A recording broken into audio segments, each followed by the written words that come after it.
Христиан діні.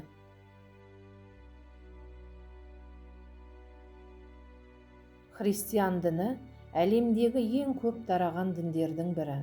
Христиандық православие, католицизм, протестанттық болып бөлінеді.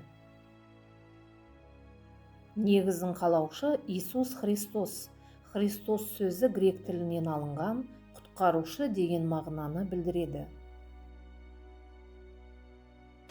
Бұл дін біздің дәуіріміздің 1-ші ғасырында Помпей шапқыншылығынан кейін Рим империясының құрамына кірген Палестинада пайда болады.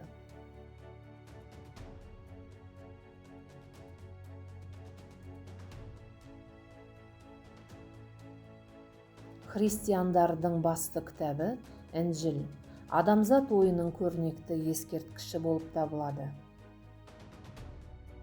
Інжіл атауы тек 6-ші ғасырда пайда болды. Інжіл 2 бөлімнен тұрады. Олар көне өсиет және жаңа өсиет.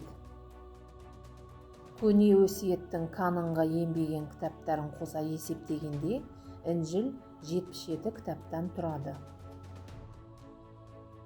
Көне өсиеттің барлық кітаптарын бірнеше топқа бөлуге болады. Біріншісі Мұсаның 5 кітабы, екіншісі тарихи кітаптар, үшіншісі пайғамбарлар, төртіншісі жазулар.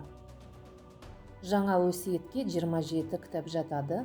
Олар апостолдар Матвей, Марк, Лука және Иоанн жазған евангелиелер. Інжіл қызықты кітап. Біреулер оны мифтер мен аңыздар, адамзат тарихының ескерткіші, көркем шығармалар жинағы десе, басқалары оны Құдай сөзі деп қабылдайды.